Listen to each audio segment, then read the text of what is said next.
don't know me, I'm Liza Cameron. I am the current president of New England Himss, and I want to welcome you all today. Before we do get started, I do just want to take a moment to acknowledge our treasurer who passed away in January, so Joe Heyman. I'd like to just take a moment of silence to remember Joe.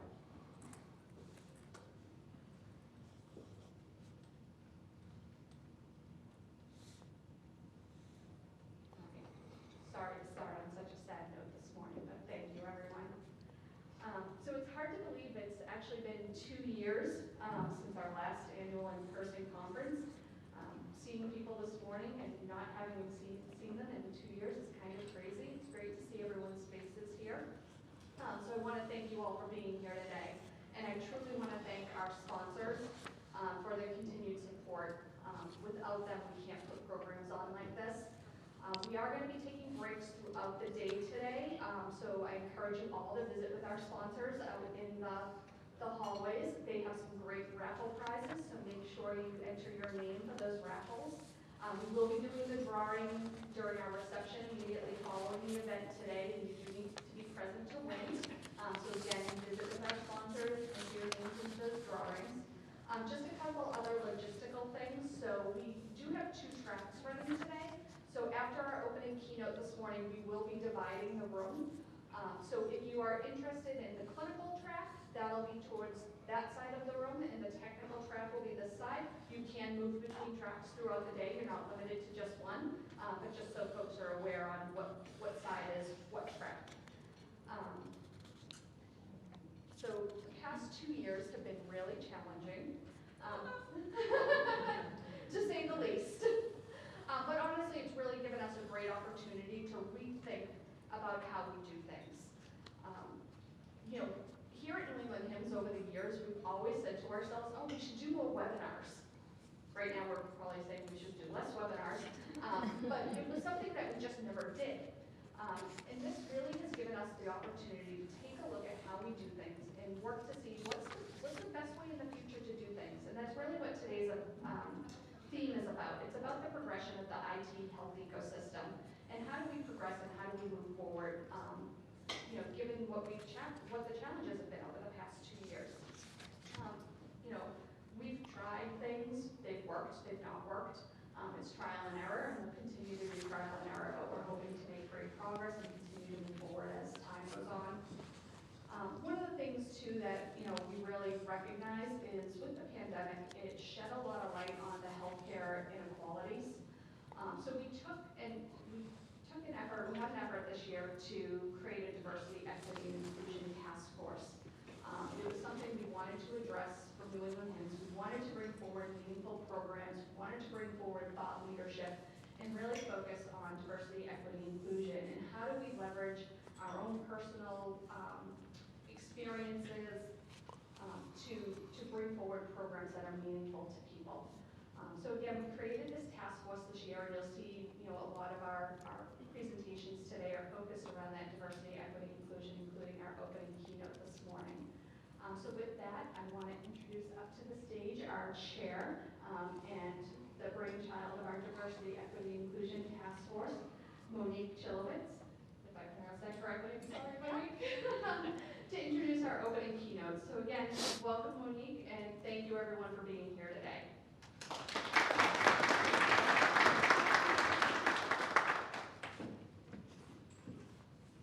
Good morning, everyone. Welcome to our opening keynote for a conference titled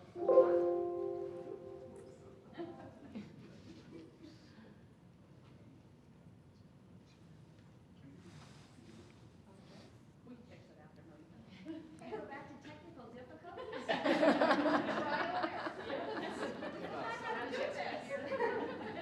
So welcome everyone to our opening keynote for our conference titled From Talk to Collective Action, Building Foundation for Diversity, Equity, and Inclusion.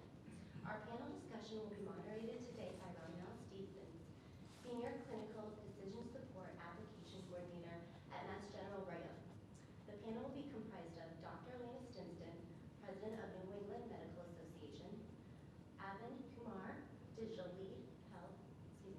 Health Lead at Eisner and the Northeastern University Professor, and Eberto, Pallares, who is the Director of Health and Wellness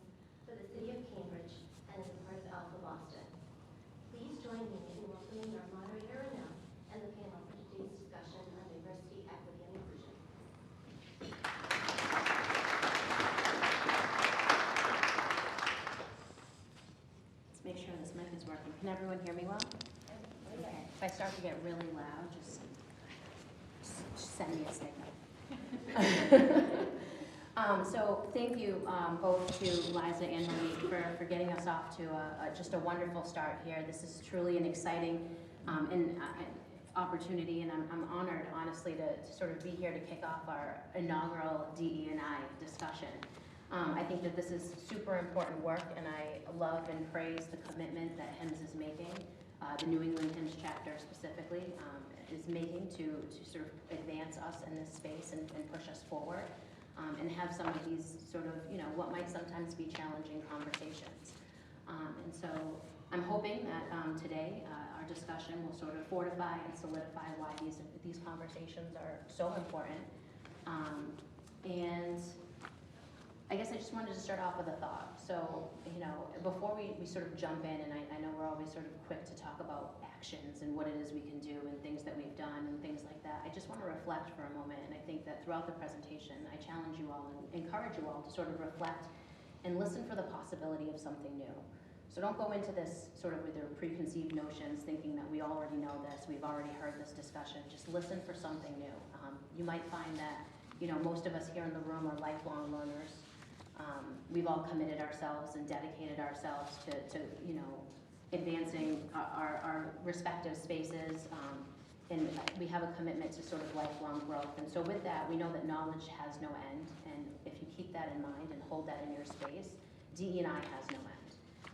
DE&I will, if you remain curious, you'll always find that you are finding new answers and learning new things, and perhaps discovering a new path.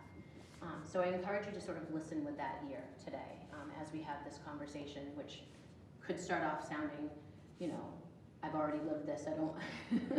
I don't know that they're providing anything new.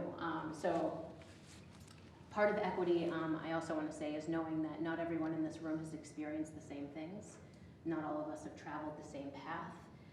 And so we're not starting from the same place. And so I wanted to sort of level set today's conversation and start off with a discussion of what is DE&I. Again, I think many of us have the definitions down, or maybe not.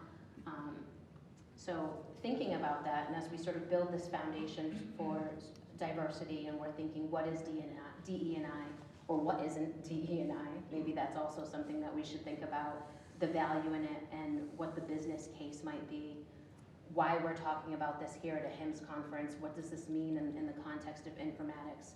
I sort of wanted to start, I know that we've all had some discussions over the past few weeks about this, and I think that Arvind, you had a really, sort of great take on sort of DE&I from a HIT perspective. And so can you elaborate on why you think that this is an important topic? Thank you, and I'm really pleased to be here.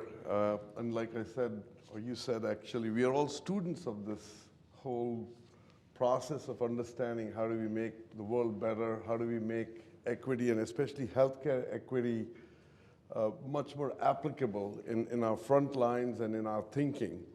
The view that I have kind of discussed with my colleagues here in the past is first being able to identify where exactly are the gaps in healthcare equity, and what does that mean, and what is the impacts we have learned from just looking at what happened with COVID. And I have some statistics here which are across the board.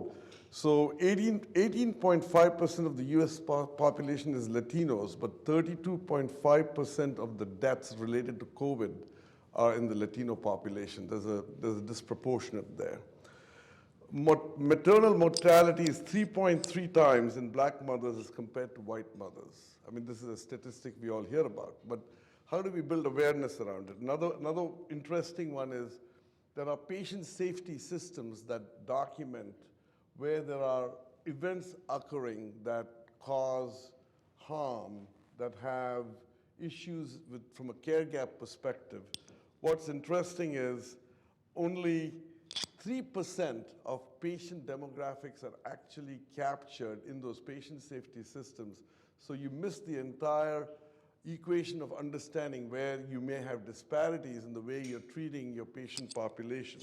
So if you look at some of these statistics, clearly there is need to address and to be able to identify. And we, from an HIT perspective, can bring a lot of data and meaningful facts to the table through work we do in population health and clinical informatics, not just related to care gaps, not just related to improving care, but also understanding how we are serving the population and outcomes.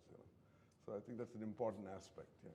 I think that's super important, and I think that it's important, to think about is from that informatics perspective, the sort of insight and power that there are in numbers and how we can use those numbers to help drive initiatives. And so while the numbers might not solve the problems, they might at least identify them. And so I think that identification is really important. Dr. Stinson, I know that you've spent a fair amount of time over your years now as a physician, sort of advancing the health equity space.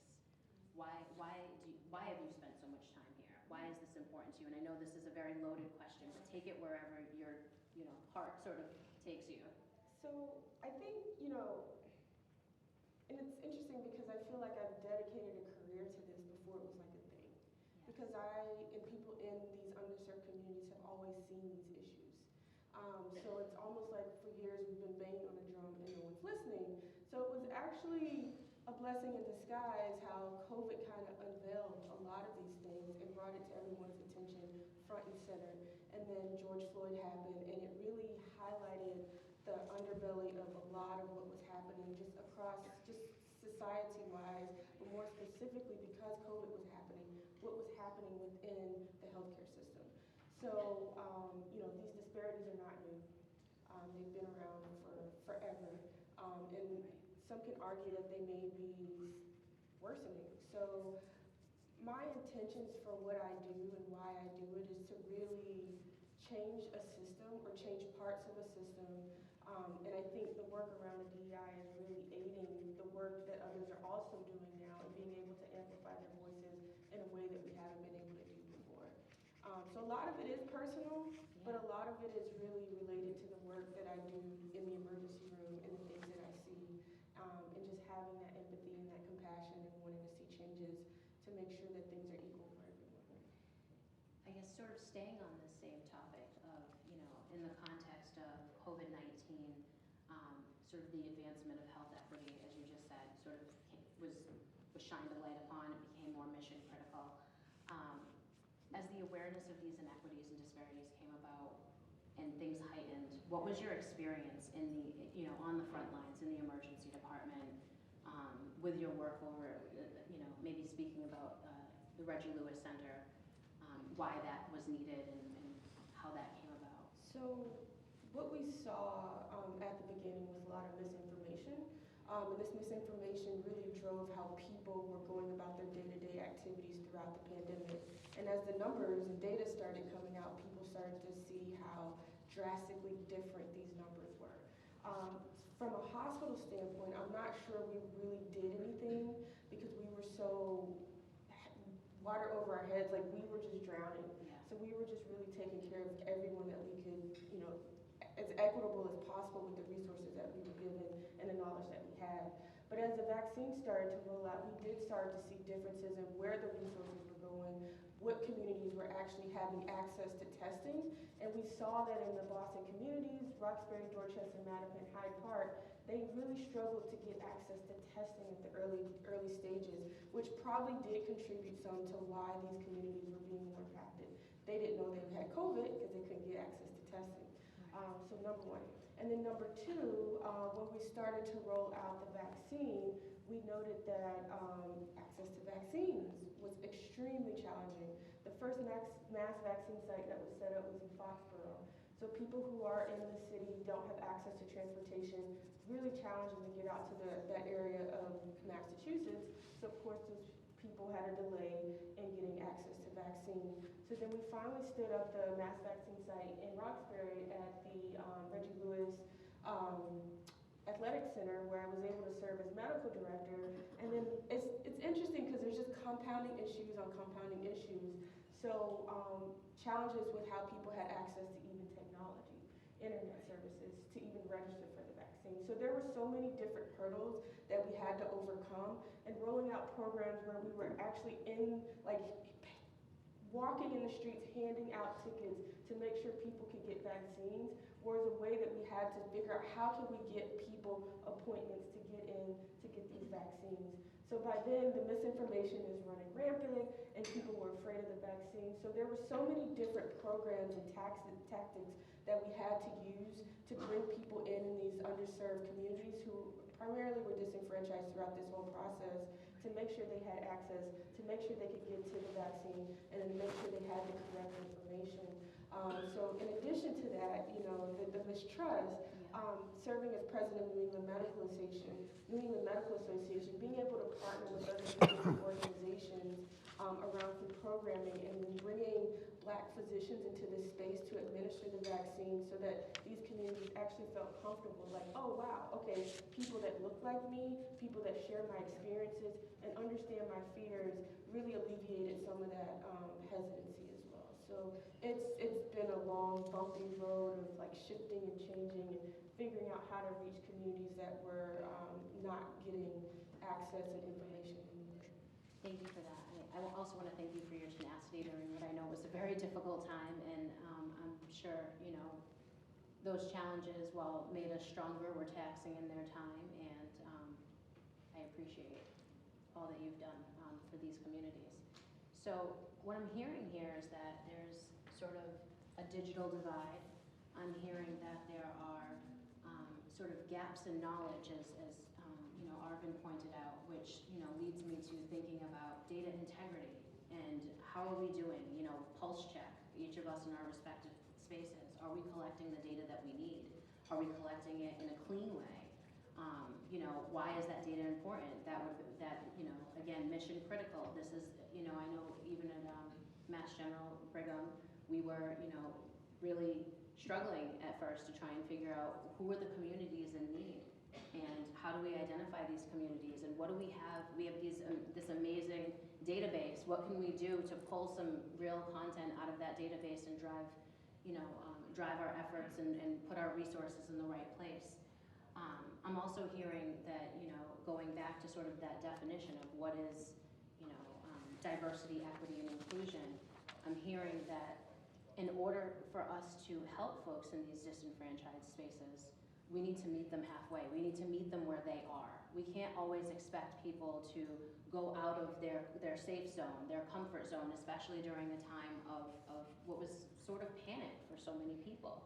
You can't ask them to you know, move beyond the space that they're most comfortable in. And so, you know, that's an equity challenge. That's something that we need to sort of reshape our minds and think it's not one size fits all. Equity is not equality. I want to say that again, equity is not equality, because so many people sort of, you know, use these words interchangeably, and it's you know, not everybody in the room wears the same size shoe, and so that wouldn't work out very well if I gave everyone in the room the same size shoe. We need to give you the shoes that fit you. We need to give you the comforts that fit you. We need to meet you halfway. And I know, Eberto, you've done a lot of work sort of in your space, you know, working for the city of Cambridge. And I know that you've discussed with us some achievements and opportunities as it relates to sort of work that you saw done around language, and I guess even sort of echoing some of what Dr. Stinson said in terms of, you know, there was a slogan that came out about the vaccine. Can you speak a little bit more about how that slogan impacted the community and sort of your personal take on things? Yeah, absolutely.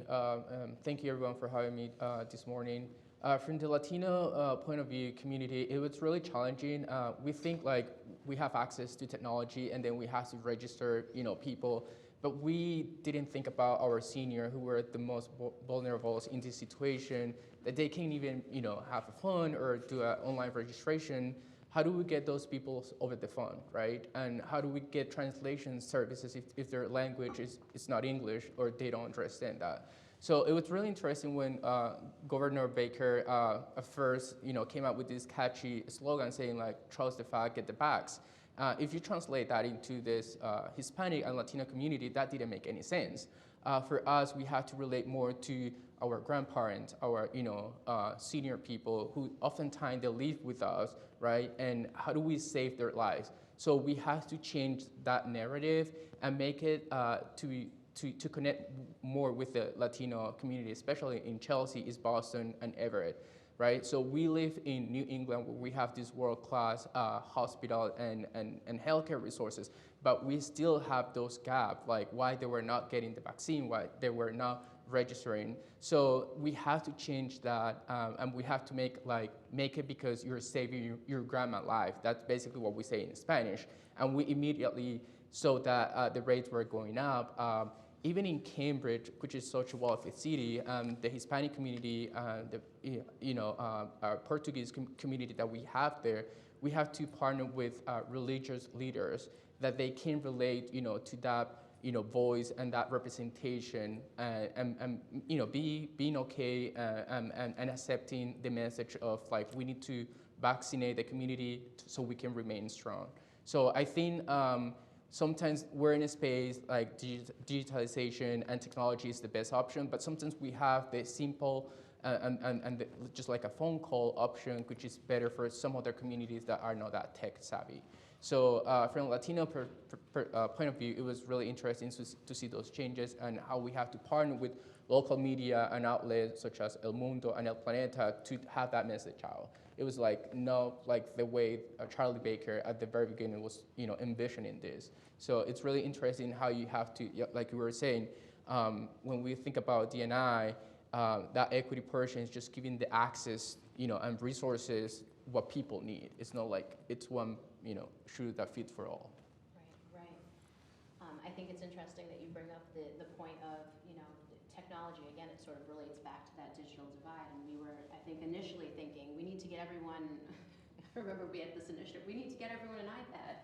We need to get everyone a tablet. And, once they have it in their hands, we'll be able to move forward and figure things out. And what a misnomer that was, because, I remember getting on a few phone calls myself and really personalizing some things and saying, you can give my mom a tablet, good luck. I'm not so sure that she's going to do what she should with the tablet. She might find herself, find her way to a website and do some shopping, but I don't know that she's going to fill out your survey. I don't know that she's going to understand how to navigate through or even understand why she's answering the questions. And one of the biggest complaints that she has whenever I talk to her is, the doctors talk to the computer. They look at the screen, they don't look at me anymore. They're too busy, filling in whatever it is they're doing over there, and I'm not getting the care I need. And you have to think about those types of feelings, because if that's the perception that folks have, then when we're trying to introduce these new things, it's not a smooth rollout. Again, you have to meet people where they are, and not everyone is in the space where they're ready to be recipients of technology or even trusting of it. Again, speaking personally, my dad, he was like, I don't want to put all this information in that tablet. I don't know where that's going. I don't know who's going to see that, and if there's any security and what the boundaries are for who might have access to that information that I provide. And so it can be a scary space. And so you add that on top of the fact that we were going through this very sort of unpredictable and unprecedented time, and you're adding more fear.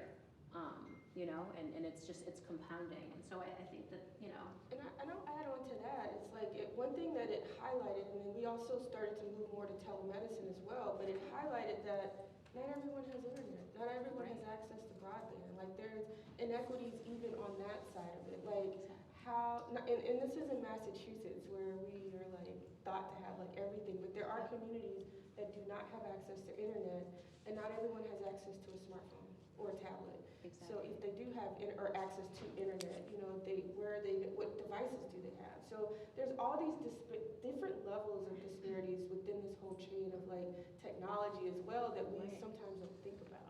Right, and then the psychological safety that comes with that. I think, Arvind, at some point you had mentioned to me, that sort of fragility that you feel if you're living in a space where you don't have privacy. Right.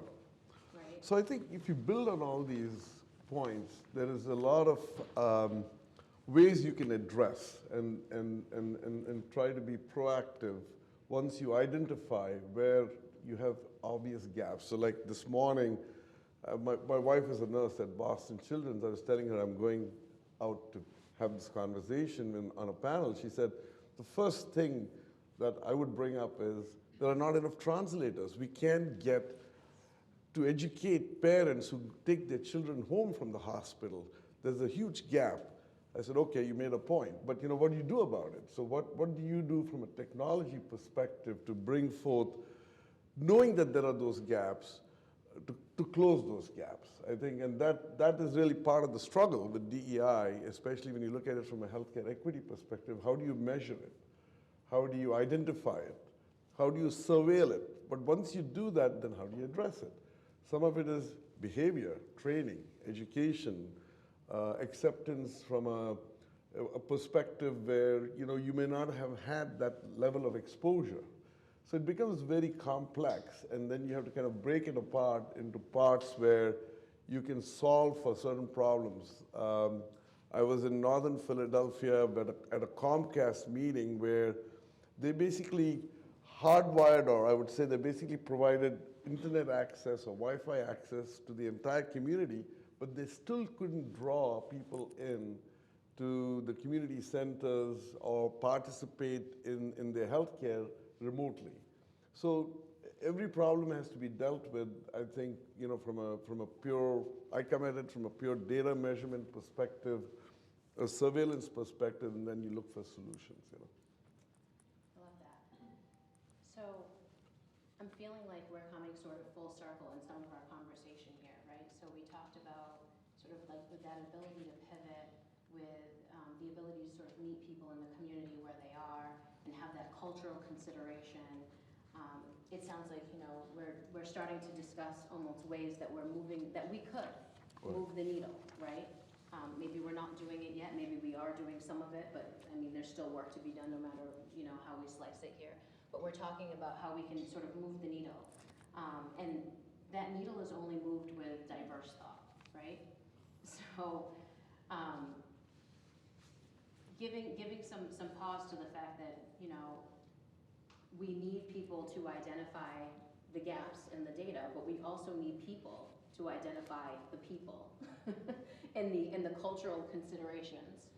I guess what can we do sort of incrementally? What small things have we done, if anyone on this panel has sort of created some space for that in their environments? And I know that it's a challenging thing to do. Because you need buy-in, and part of why we're having the conversation today is what is this buy-in, and I think that we're starting to come across some of the wins that we can have.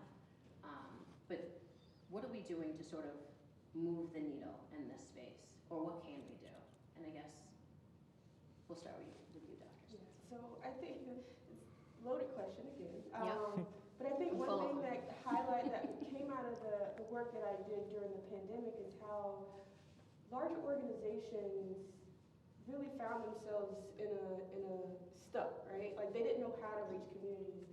And I think one thing that I recognized is the importance of like community partnerships. And I mean true community partnerships, because there's people already in these communities who are doing this work, and very important work, but they don't get the recognition, or they don't have access to the capital or the funds to do a more impactful, meaningful work to achieve the goals that they're working towards. And what we see a lot of times are these larger, bigger institutions kind of swooping into these communities, doing the work.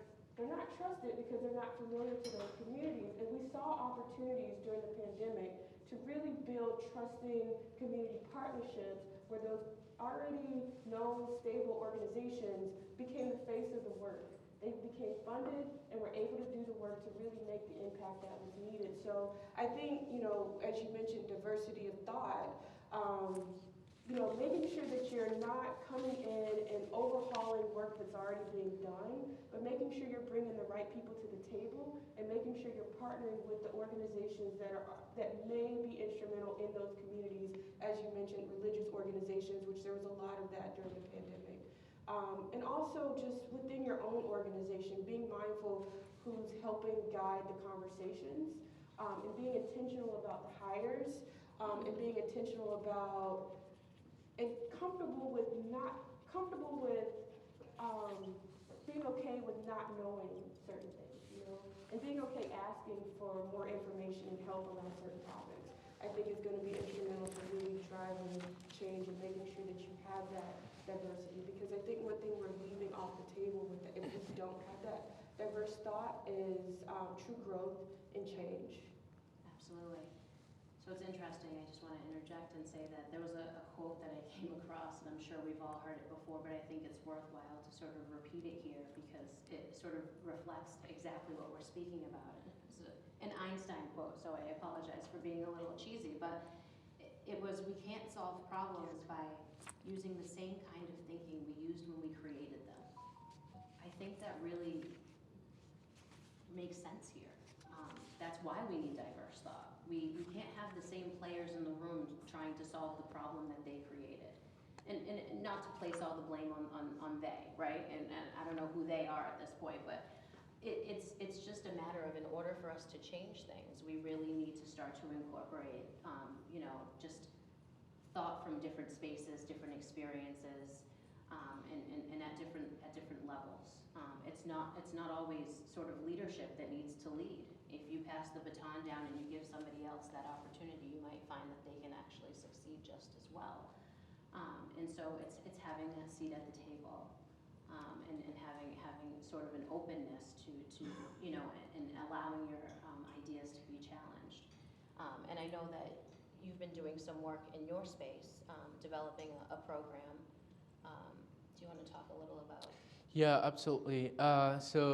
Yeah, this is a little bit more into professional development side, but I think it's part of the DI conversation, DE&I conversation. City of Cambridge is like 90% of the population that's white, and even that is reflected at the workplace. And they didn't have a coaching and mentoring program. So I complete a Harvard program for a year where one of my projects was like, how do we get people, an opportunity to connect with other leaders that can relate to them. Like I can see myself like a senior rising star in the future as a leader that have an opinion into the table, right? So there was a lot of disconnection between the leadership table and people who are in the bottom line. So how we change that narrative, how we create tools and give opportunities to these people. So throughout that coaching and mentoring program, I can have a one-on-one conversation saying like, okay, for you to get from point A to B, you need to start doing this, taking this training, having this extra participation, and you will make it, where you want to be. So I think breaking, that 10% representation and trying to have 20% or 25%, it's just giving the opportunity to people to mentor or to be mentored by other leaders who look like them, right? We don't have that many in Cambridge, but we're making progress towards that goal. And that is one of the things that we're doing, and we're proud of, reflecting the diversity that we have in Cambridge also at the workplace. So, yeah. Thank you for that. Let's do one or two more observations, because it's hard to, like I said, come up with very specific measures on how you would measure diversity, inclusion, equity.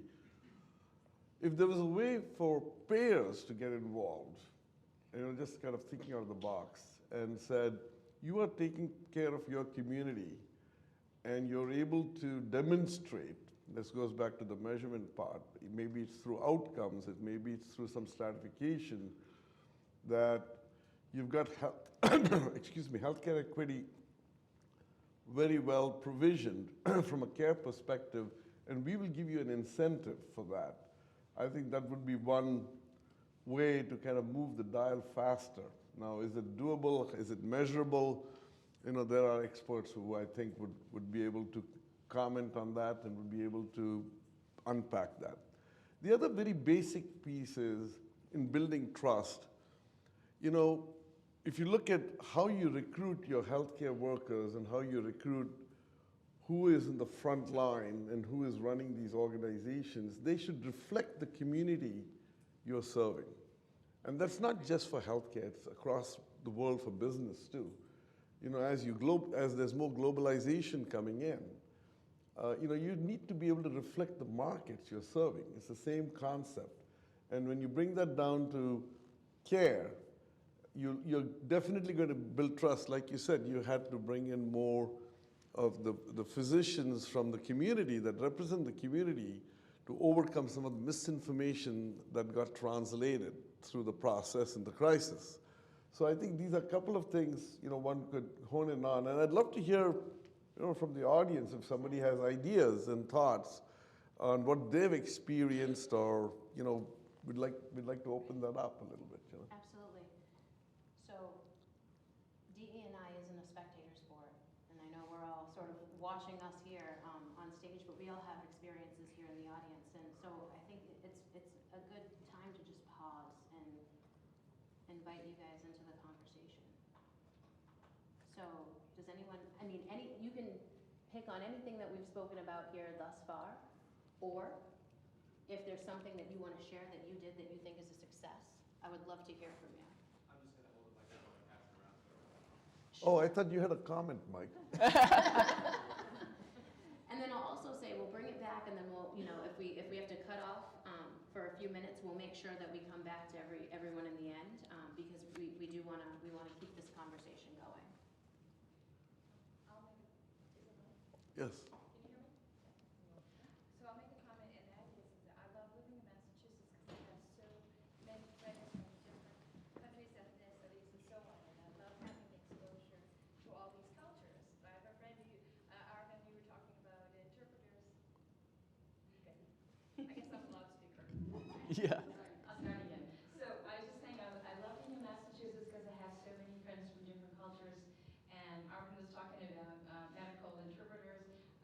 And I have a friend who speaks Gujarati, Hindi, whatever. And I've been in the car with her driving to New York City where she literally was taking the calls. And she said, I don't want to interfere with our trip. I said, no, honey, you're making money. You just keep talking. So unfortunately, I couldn't understand most of what she said, so there was no HIPAA violation there. But anyway, I wanted to know, I'm so grateful for all the opportunities I have, but what can we white privileged people do to expand our worlds, to expose ourselves to more cultures and stuff so that we get to this kind of one human race place? So put on your thinking caps and solve the problem. I can start. I think we're all very anxious to do. I think we're all doers here in this room. We all want to, and it needs to be something tangible, and we want something measurable. And I think while, that is something we want to look to in the end, I think a lot of the work really starts with listening. And that was, going back to sort of how we opened the conversation today. If you put on your listening ears, I know my grandmother used to say two ears, one mouth. That should tell you something. But no, really, I think we're so quick to, continuously think about the next step that we often miss what, even as being said in a day-to-day conversation. And if you listen with understanding, and if you come, sort of approach people with this thought of, I wonder why you have that thought, if you continue to be curious, and you ask those types of questions, and you come from a place of curiosity and not judgment, I think that's where we become one human race. That's where we start hearing, understanding, meeting each other where we need to be, and that's when you already have the tools in many instances to know what you need to do to push the needle forward. I think it's just that we're constantly looking for what's the next checkbox. And if we can kind of get out of that mindset, I think we'll make so much more progress, because then things will sort of happen naturally. I also think, just to build on that, life is about experiences. Like, you're going to see life the way you have experienced it. So when the pandemic happened, I had a lot of people here locally ask me kind of similar question. And I advised something I never told people. I was like, have you ever been to Roxbury, Dorchester, Hyde Park? Do you go experience those communities? And it's not necessarily going to volunteer and do some work. Go experience it. Because that's going to shape how you start to think about issues not only that impact you, or you start empathizing with others in a way that you may not have really seen the world from their lens, that you're now experiencing it. Find some restaurants. Go, like, there's always activities, like there's parks and festivals. Festivals Just galore. Yes. experience things that you haven't experienced before outside of your bubble. And I think that's probably going to be the most impactful learning tool that you'll ever be able to have.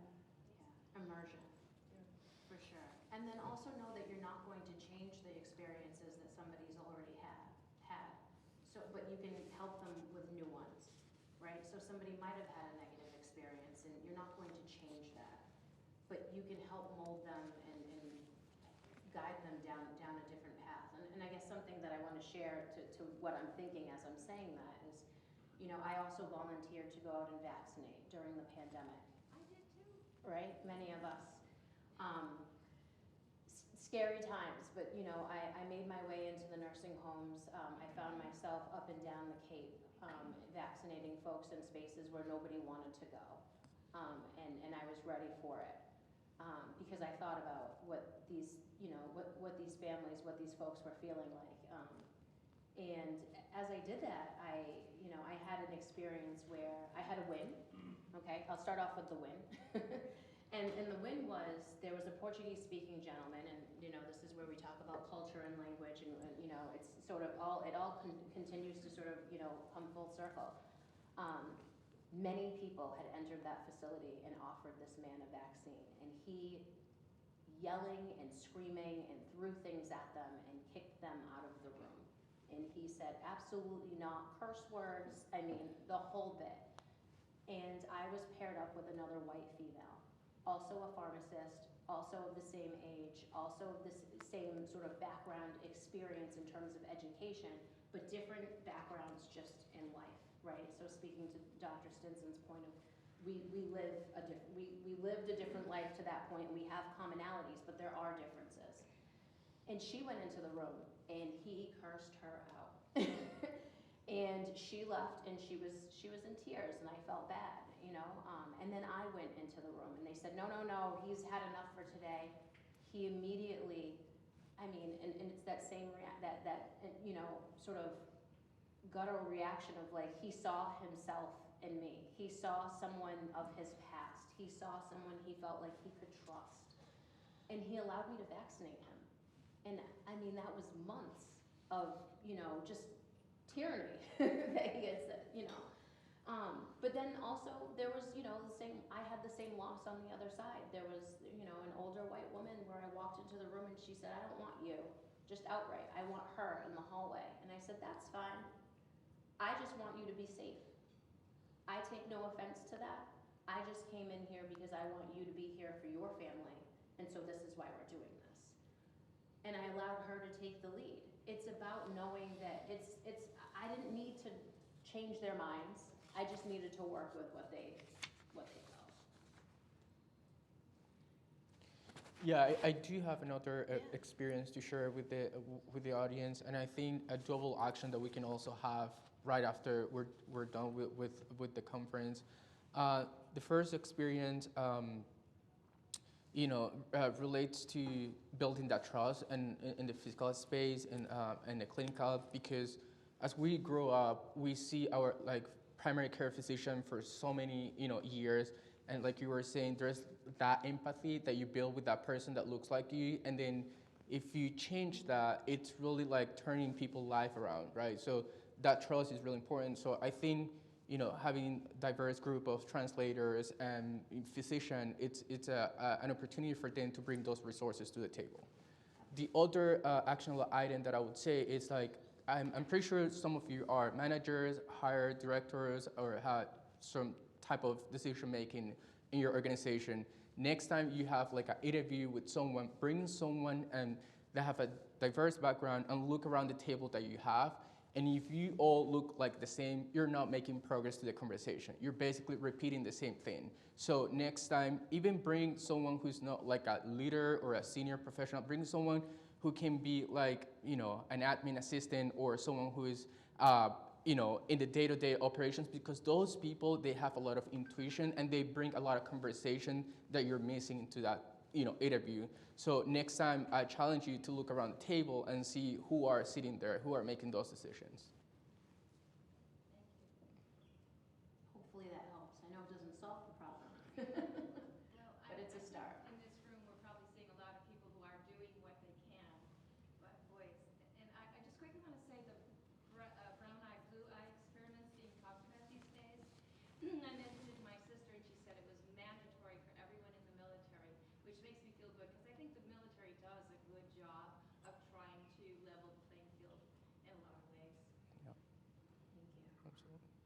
I'd like to just, that was very loud, just to kind of add on to that. So at the IT level, at the hiring practices within our IT departments and all of our organizations, what are we seeing there from a diversity and inclusion, I guess, perspective?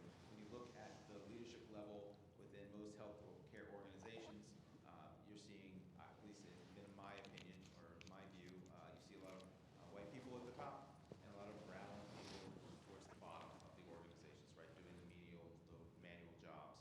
So what are we doing from that perspective to promote and raise people up within the IT organizations that we have? I think that could be a question for anyone in the room here. I don't know that that's just directed here to our panel. I can echo what you're stating and state that for as long as I've worked in my space, there aren't many people of color in leadership positions. You know, I'd like to think that at times I can be a leader, but I definitely know I'm more on the manual side than I'm the doer. And so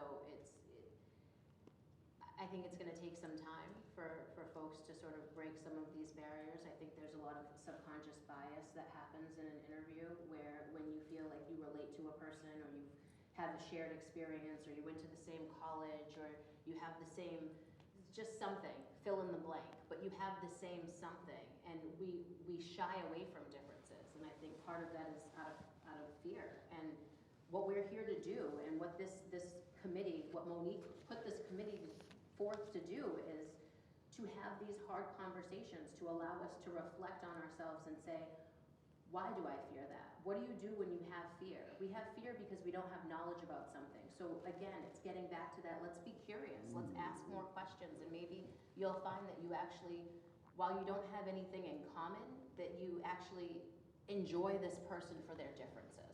And I can't speak to IT specifically, but just across all industries and hiring practices, I think this has to be a cultural change.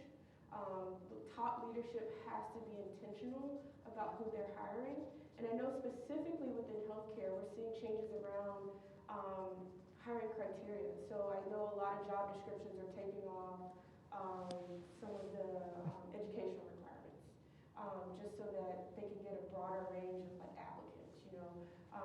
Thinking about internally how you're managing your HR practices, I think really needs to be innovative and has to shift in order for those changes to happen at the top. And I know a lot of organizations are also building out career development programs that put people who may start at an entry level on a trajectory to actually achieve a C-suite or leadership role potentially. So the institutions and organizations have to be very intentional around their hirings if this is something that, you know, culturally they truly and honestly want to achieve. Well, my name is Ronelle. I'm actually from the San Francisco Bay Area, and I would just want to thank you for your insights. I mean, I really relate to them, and I think it's just wonderful that we're sharing this type of thought, you know, and it's very interesting. I'm also a pharmacist. I come from a long line of pharmacists. We had pharmacies and community pharmacies in Oakland and Richmond and, you know, areas that had problems. And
we talk about DEI as though that's going to solve all the problems, and I know a lot of organizations are starting to include belonging. So you can DEI all day. So if these people don't feel like they belong or included, it doesn't matter what you do. So I think we need to take that major piece away when we're starting to think about policies and HR practices as well. I agree. Thank you. Thank you. Thank you. And I think from a healthcare equity perspective, and this has become more and more prominent as a discipline, is looking at the social determinants of health. As you mentioned, food is a commonality. Food is also medicine. And you know, having access to food and having access to, it's a security. And it's part of the social determinants that you would want to look at from a healthcare equity perspective.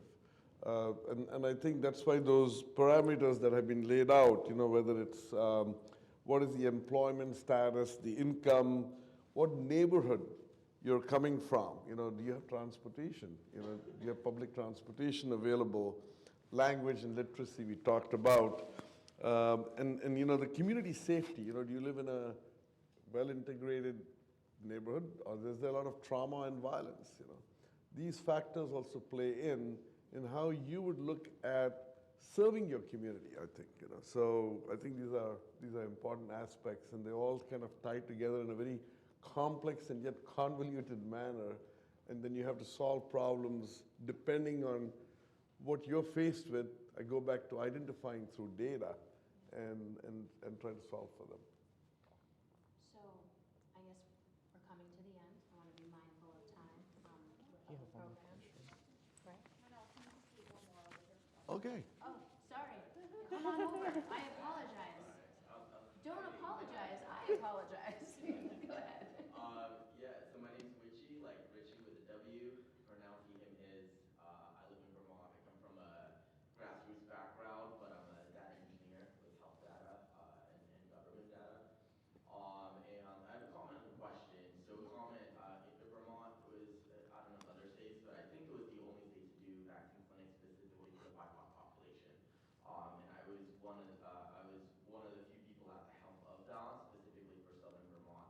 And one of the things that y'all were talking about that really resonated with me was the need to decrease bureaucracy, right? Like we talk about like, what survey am I filling out? Why are you asking all these questions? So the way that we did the vaccine clinics is we just had people just give me your name, your email, your qualifications, done. Let's have a phone conversation and get you in the door, and then we'll do all the paperwork over there, right? Yeah.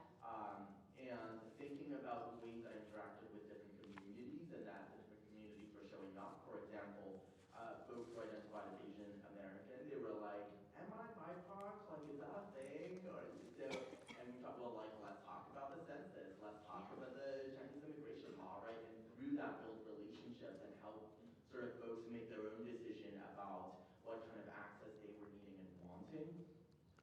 So that's sort of my comment of decreasing bureaucracy sort of just needs to happen. I think it creates a lot of barriers for opportunity for folks. My question is, we talk a lot about experiences, we talk a lot about community and perspectives, but I don't think we have a systematized way that we can integrate that kind of qualitative data into our everyday decision making, especially on leadership. So coming from a data background, I know that we have like databases and analytics and numbers and everything, but that only ever tells us what. It doesn't tell us how, it doesn't tell us why. And at the same time, we have academic institutions where people are social scientists, doctors who do ethnography, who are trained in this art of qualitative data. So as we think about the future of IT, the future of health, the future of equity, and the future of data, my question to you is, what are ways that you see or ideas that you have that we can integrate qualitative side of things, the community experiences, into our standards of data analytics? Yeah. I love that, and you segued perfectly into where I was going. I think you were reading over my shoulder. But I was going to basically ask, and I know that we don't have time to solve the problem here or to fully answer that, and I'd love to continue to dialogue with folks even after this, you know, this conversation up here on this panel forum ends, but what are some promising practices, essentially, and ways that, and initiatives that we can launch that start to move that needle. To your point, we're here, we're informatics, we're stuck in the data, but how do we get outside of the data? How do we start having these conversations with people and interacting in the way that you just mentioned? Sometimes it's a matter of taking some of those barriers down and inviting them into your home, so to speak, right? And knowing that you're going to get the data that you need, there's just another way of going about it. I think for a lot of us here, we need to just start having conversations like this in our workspaces. We'll learn a lot more about people, and then when we have a seat at the table, we'll start thinking more creatively. I think we need to put our energy not just into how much data can we put into a system, but how much effort we can put into each other. Just to share really quickly, something that we did in my space is we started we call it Flare. It's like a newsletter, essentially. It's called Project Interrupt.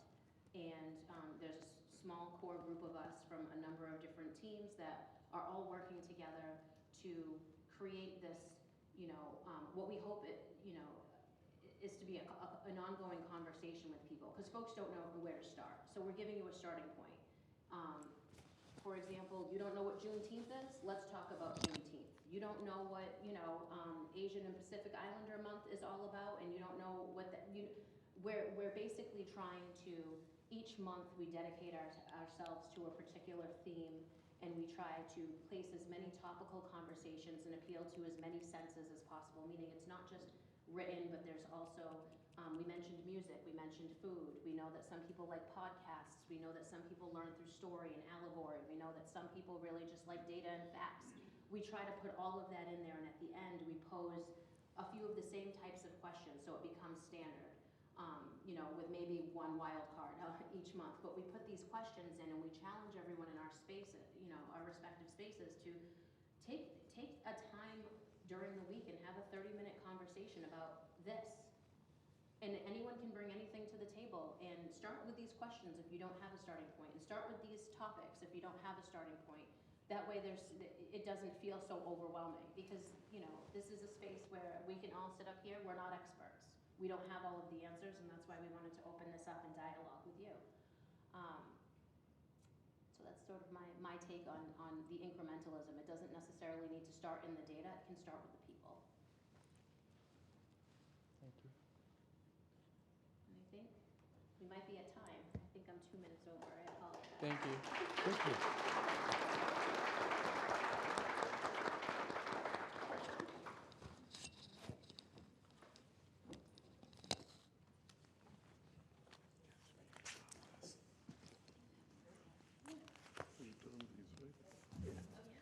Thank you so much, Dr. Stinson, Arvind, Ronelle, and Eberto. I promise to continue to be curious and to keep learning. With that, we are going to take a break till 10 o'clock so we can get the room divided. Again, clinical track will be towards the window.